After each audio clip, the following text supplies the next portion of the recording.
Ladies and gentlemen, dear friends, Polish nation suffered greatly during the Second World War. Poland, in its entirety, was under a dual German and Soviet occupation. Practically every Polish family mourned the loss of loved ones who perished at the hands of these occupying powers. Poland was the first victim of the Third Reich during the war. Death and suffering in the Nazi German concentration camps was a fate shared by Jews, Poles, and those of many other national and ethnic groups.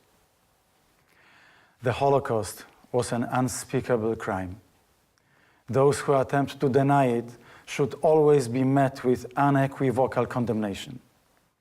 For many years, Polish law has held accountable those who tried to deny the historical truth of the suffering under Nazi terror.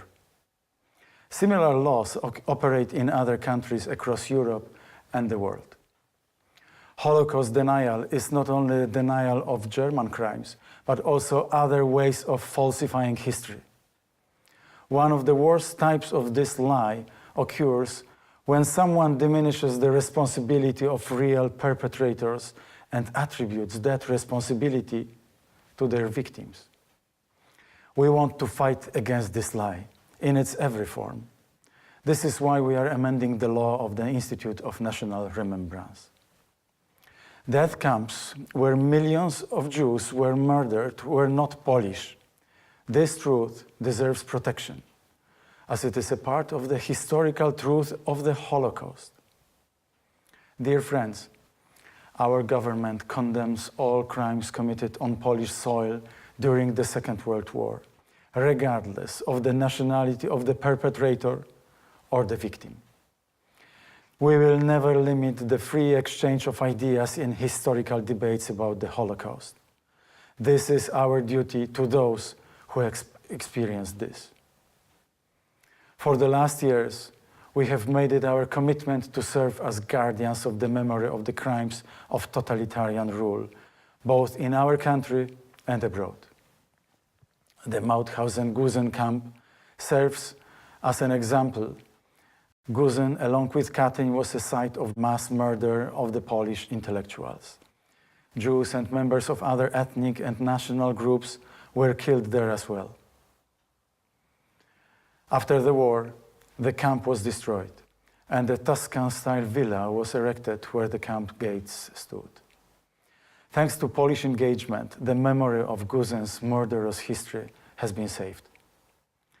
The Polish state and individual Polish citizens have worked to ensure that the German concentration camps are preserved as memorials and physical reminders of the traumatic history at these sites. In its struggle against false claims, imputing the participation of the Republic of Poland in the German crime machine, Poland advocates for the truth. Ladies and gentlemen, the Holocaust was also an unthinkable tragedy for Poland. Of the 6 million Polish citizens who died during the Second World War, 3 million came from the Polish Jewish community. As a consequence, Poland is bound by an obligation more than any other European country to protect the truth about the crimes of the Holocaust. Thus, we feel it is our duty to remind the world of Captain Pilecki's mission to Auschwitz, the heroism of Żegota, the Polish Council to Aid Jews, and the ruthless punishment doled out by the Polish underground state to those who denounced or murdered Jews. That the Nazi enacted a death penalty for Poles hiding Jews shows that the Germans knew Poles would help their Polish Jewish brothers. It was our Polish compatriot, Jan Karski, who tried unsuccessfully to awaken the consciousness of public opinion in Western countries during the war, informing them of German crimes. We fully understand the emotions of Israel. There is a tremendous amount of work ahead of us to weave our shared, often complicated past into a common historical narrative, we can tell together. The culture of Polish Jews is an inseparable element of our Polish heritage. Today, as the world must once again fight against new waves of anti-Semitism, the Polish government states its position clearly. There is no room for hatred or the distortion of history. Spreading the truth about the Holocaust is not a responsibility left to Israel alone. It is also of crucial importance for Poland. It is a battle for universal truth that serves as warning and lesson for the world.